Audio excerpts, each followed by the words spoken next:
incluso con frío. O mércores máis do mismo, aí sí que subirán un pouco as temperaturas.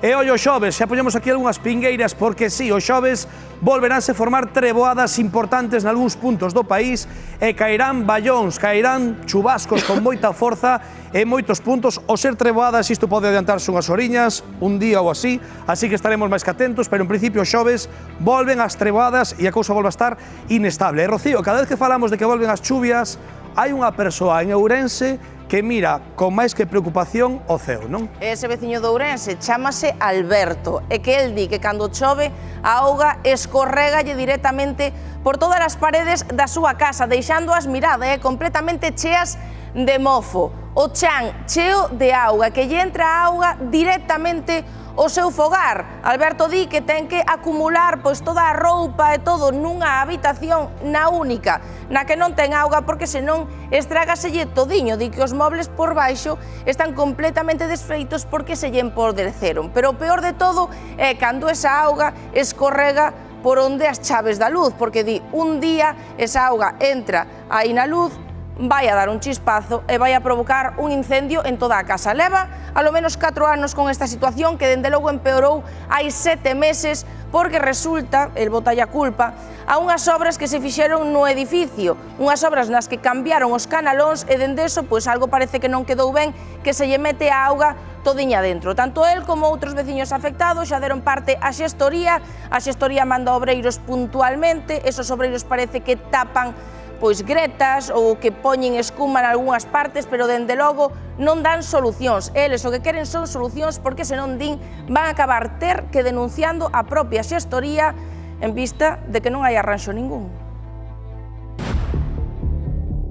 Alberto, en Ourense, no barrio de Carballera, unha vez máis na túa casa volve chover dentro. Xa levo con esta historia sobre 4 anos. Volvo a mostrar como están os muebles por abaixo, que son de formica. Isto que estás amosando agora son os mobles que se che desfán. Correcto, efectivamente, son que vai filtrando agua para a parede, como un río vai pasando por debaixo dos muebles, e como son de formica, vai nos comendo, vai nos machando. Son las 12 da noche, el día 4 de mayo. Mirad, después de la lluvia torrencial. Esto viene de los canalones, al tejado de su puta madre. Voy a cerrar. En cambio, veis que por aquí no.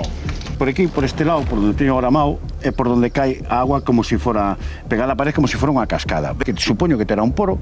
Os entendidos que viñeron aquí dixeron que non, pero a agua entra igual. E agora estamos no salón, que cando comprobaredes que na esquina aquela... Sí, vémolo agora en imaxe. Linda co outro edificio, por aí entra agua a cachón tamén. E ollo a instalación eléctrica, porque aí sí que tes un verdadeiro risco tamén. Como os automáticos se fundiron todos estes aparatos que temos aquí a miña costa. O televisor estaba aí, colocado aí enfrente, pois a luz, fixe un estallido, un chisparrazo, está na pantalla, reventou-no. Isto notificouse en tempo e forma. Falas da xestoría do edificio, non da finca. Efectivamente. Está intentando falar Alberto coa súa xestoría, na responsabilidade de por que non se subsanan estas anomalías.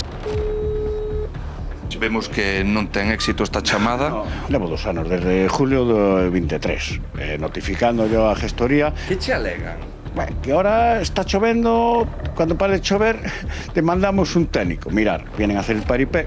Pasaron unos plazos, no se le pidió responsabilidad a la empresa que hizo el tejado, entonces ahora eso supone unos gastos muy grandes adicionales para la comunidad. Si no, esto se arreglaría una vez, porque co coste que isto tamén está supondo a comunidade. Un aviso que vai atopándose polo edificio.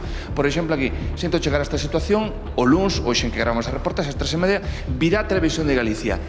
E si ou non que xa fixo algo de efecto? Sí, hombre, lo cual os tengo que agradecer, e estou moi agradecido a la TVG. Eses cartéis de advertencia nese tellado que agora sinalamos, ata aí nada uns minutos, ve un operario. Efectivamente. Surtiu efecto. Antes, porque non se fixo estas actuacións, e ahora sí. Insistindo. Isto que pasa o cartel de que vimos os da Galega. Solucionase todo. Historia, en primer lugar, que me veñan a evaluar os daños e que se me abonen. Pago unha comunidade para que se me cumplan esas necesidades básicas.